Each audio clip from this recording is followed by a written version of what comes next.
So ఏంటి మీరు మంత్రి ఎప్పుడైతున్నారు మరి? మంత్రి ఎందుకు అవుతానండి? ఎందుకు? ఏవో పత్రికలు వస్తుంటాయి, చూసుకొని సంతోషపడాలి తప్ప కానీ అవుతామని లేకపోతే కావాలని దానికోసం అయితే కార్యాచరణ చేయట్లేదు. ఎప్పుడో అవుతారు మీరు అని అన్నారు, ఇంకా చర్చ లేదు, ఆ రకమైన ఆలోచన నా లేదు. మా వైపు నుంచి మేము అటువంటి ఆలోచన లక్ష్యంతో పనిచేయట్లేదు. లక్ష్యం నేను మీకు చెప్పిన, ఈ సమాజంలో ప్రజాస్వామ్యం బలపడాలి, సామాజిక న్యాయం ఆచరణలోకి రావాలి, అవి మా లక్ష్యాలు. ఆ లక్ష్యాల కోసం పనిచేస్తాం. ఏదన్నా అవకాశం వస్తే ఎట్లా వాడుకోవాలి అది వేరే మాట, కానీ మనకు మనంగా ఆ లక్ష్యం మీరు చెప్పినటువంటి పదవులనే లక్ష్యంతో ఆకాంక్షతో పనిచేస్తలేం. ఇంకా మళ్ళీ దాన్ని పని చేయవలసిన అవసరం లేదు. ఈ ఉపోద్ఘాతాలు వద్దు, పని చేస్తలేము. ఇట్లా ఈ లక్ష్యం కోసం పనిచేస్తాం. అంటే వాళ్ళైనా గుర్తించాలి కదా అంటున్నాను. ఏం గుర్తిస్తారు? దానికి గుర్తింపు అవసరం లేదు. నేను చెప్పినట్టుగా ప్రజల సమస్యలు గుర్తించి పరిష్కరిస్తే చాలు. అది చాలా కీలకం. ఇవన్నీ అంత ముఖ్యం కాదు కదా.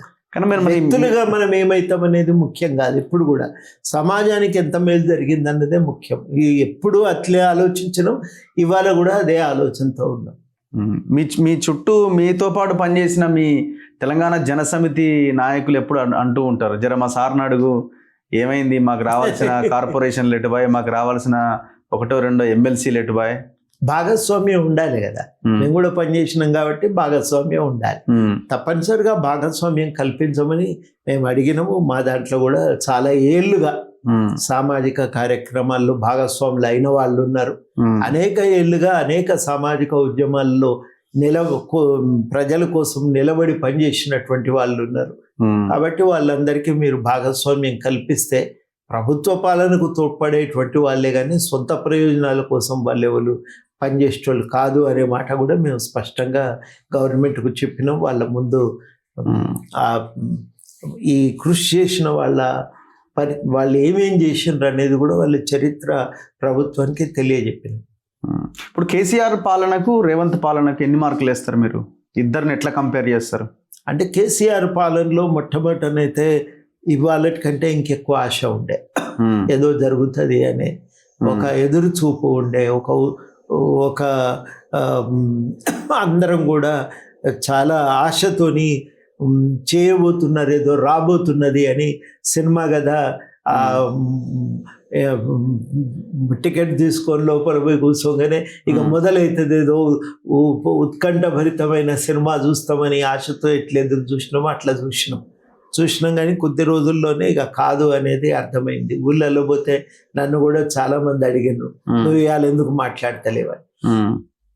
ఆ రోజు కూడా చాలా మంది ఇవాళ మీరు అడిగినట్టే అడిగింది. అడిగితే ఒక ప్రయత్నం, కొత్త రాష్ట్రము, కొత్త గవర్నమెంట్, మీరు అవకాశం ఇవ్వకపోతే మీరు తప్పు చేసిన వాళ్ళు అవుతారని మాకు చాలా మంది పెద్దలు చెప్పారు. మీరు ఇవ్వాలి, అది మీ బాధ్యత అని చెప్తే ఆ పద్ధతుల్లోనే మేము కూడా చాలా ఓపిక పెట్టినాం. ఎప్పుడు గవర్నమెంట్ తనకు తానుగా విరుచుకపడింది. మేము సూచనలు ఇచ్చినాం, ఏదన్నా పోతే ఊళ్ళో పరిస్థితులు విన్నాము, దానికే విరుచుకపడ్డారు. విరుచుకపడ్డాక ఇక మేము మాట్లాడక తప్పని పరిస్థితి వచ్చింది. అది ఇక చివరికి మాకు అర్థమైంది ఏంటంటే, గుప్పెడు మంది కాంట్రాక్టర్ల జేబులు నింపటానికి మాకు అప్పుడు విద్యావంతుల వేదికలో ఒక చర్చ జరిగింది వికారాబాద్లో. గుప్పెడు మంది కాంట్రాక్టర్ల కోసము, గుప్పెడు మంది రియల్ ఎస్టేట్ డీలర్ల కోసము అధికారాన్ని వాడుతూ ప్రజల సంక్షేమాన్ని, ఉద్యమకారుల ఆకాంక్షల్ని అటకెక్కించినప్పుడు మనం మౌనంగా ఉంటే ఇట్లా మనం తప్పకుండా ఆలోచించాలి, ఏదన్నా చెయ్యాలి. అప్పుడు కూడా ఒక్కబట్టినాం. కానీ తర్వాత ఇక మెల్లమెల్లగా మేము అనుకున్నట్టుగా అది ప్రభుత్వము లేదు, ఇది కాంట్రాక్టర్లు రియల్ ఎస్టేట్ డీలర్ల ప్రభుత్వంగా మారిపోయింది. ఇది ప్రభుత్వంలో ఇంకా ప్రజలకు స్థానం లేదనేది అర్థమైనాక ఖచ్చితంగా ఆ విషయాలను మేము ఎండగడుతూ వచ్చాం. ఇవాళటికి ప్రభుత్వం అట్లా మారలేదు. ఇది ఇంకా కూడా ఒక ప్రజాస్వామిక వాతావరణం కల్పించి ఏదో చేద్దాము అనే ప్రయత్నంలో ఇంకా ఆ దశలో అయితే ఈ ప్రభుత్వం ఉన్నది. ఆ తేడా చాలా కీలకమైన తేడా కదా. ఆ తేడా ఉంది. పైగా అప్పుడు మనం ఏవేవైతే తప్పులు జరుగుతున్నాయని ఎత్తి చూపినామో ఆ తప్పుల మీద ఎంక్వైరీలు జరుగుతున్నాయి, దాని మీద విచారణ చేసిండ్రు, నిజమేనని చాలా విషయాలు ఇవాళ వెలుగులోకి తెచ్చిండ్రు. మొన్న పాలమూరు రంగారెడ్డి మీద చేసినటువంటి విచారణ, దాని ప్రజెంటేషన్ ఉంది. వాళ్ళు చేసిన అసెంబ్లీలో కానీ బయట కానీ వాళ్ళు చేసినటువంటి మొత్తం ఇచ్చిన వివరణ అనేది దాదాపుగా 10 ఏళ్ళుగా మేము అడుగుతున్నటువంటి వాటికి దగ్గరగా ఉంది, మేము చెప్తున్నటువంటి దానికి దగ్గరగా ఉంది. కాబట్టి ఇవన్నీ కూడా చాలా కీలకమైనటువంటి పరిణామాలే. ఒక సాధికారంగా మేము లేవనెత్తుతున్నటువంటి వాటిని ధృవీకరించగల సమాచారం ఇవాళ బయటకు వచ్చింది. నేను అంటున్నా కలిసి పనిచేస్తున్నారేమో అనిపిస్తుంది వాళ్ళంతా. అంటే దోపిడీ చేసే దగ్గర, భూములు పంచుకునే దగ్గర అట్లా అనే దానికంటే కూడా అది నా దృష్టిలో కొంచెం తొందరపాటు అవుతుంది. అది కరెక్ట్ కూడా కాదు. అది కలిసి పనిచేస్తున్నారనే దానికంటే ఆ రకమైన తప్పులను నిలువరించటానికి నిర్దిష్టంగా అప్పుడు తప్పులు చేసిన వాళ్ళ మీద చర్యలు తీసుకోవటమే కాదు, ఒక ప్రత్యామ్నాయాన్ని ముందుకు తేవాలి. అది మనం ఇవాళ సీరియస్గా ఆలోచించుకోవాలి. రేపు ప్రాజెక్టులను డిజైన్ చేయాలి, ఎట్లా డిజైన్ చేస్తాము, ఏ రకంగా అమలు చేస్తాము, ఇరిగేషన్ విధానం ఏమై ఉంటుంది, వీటి విషయంలో కొత్తగా ఆలోచించాల్సిన అవసరం ఉంది. అక్కడ నేను అనుకోవటం ఏంటంటే ఆ కొత్త ధనాన్ని తీసుకురావటానికే ఇవాళ సీరియస్గా ప్రయత్నం జరగవలసిన అవసరం ఉంది. నిర్దిష్టంగా ఆలోచించాలి. పాలమూరు రంగారెడ్డి ప్రజెంటేషన్ చేశారు, కొన్ని సూచనలు చేశారు.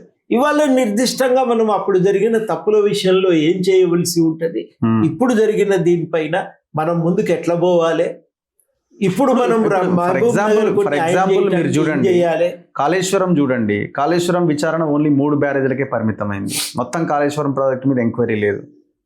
మొన్న రేవంత్ రెడ్డి అంటున్నారు అసలు వీళ్ళని అరెస్ట్ చేసి లోపలేయడం. 3 బ్యారేజీలు కాక కాళేశ్వరం లింక్ ఏమున్నది? మల్లన్న సాగర్ ఉంది, మల్లన్న సాగర్ ఉంది. సరే 3 అవన్నీ ఇప్పుడు ఆ 3 బ్యారేజీలకి బిఫోర్ 1 year ముందు బాహుబలి మోటార్లు ఇవన్నీ లక్ష్మీ పంప్ హౌస్ మునిగింది. అది అదంతా ఎంక్వైరీ ఏంటంటే కాళేశ్వరం ప్రాజెక్టు ఇవి కీలకం. ఈ కీలకమైన వాటి మీద కనుక విచారణ జరిగితే అక్కడ నుంచి మిగతా అన్ని విషయాలు ఆటోమేటిక్గా దానికి లింక్ అయి బయటకు వస్తాయి కదా. ఇప్పుడు మన రేవంత్ రెడ్డి ఇచ్చిన స్టేట్మెంట్ వీళ్ళని అరెస్ట్ చేయడం అంటే తిండి దండగా అన్నాడు. ఈ స్టేట్మెంట్ నేను అనుకోవటం తప్పు చేసిన వాళ్ళ మీద చర్య ఉండాలి మొదటిది. రెండవది చాలా కీలకం ఏంటంటే రేపటి దినాన ప్రభుత్వ పని విధానంలో ఏం తేడా వస్తాయి.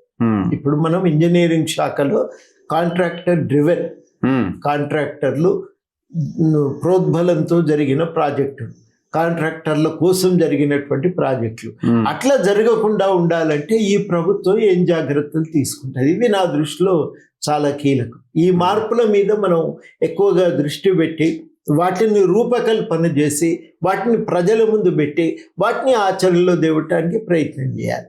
ఇప్పుడు మనం చేయవలసిన పని అది.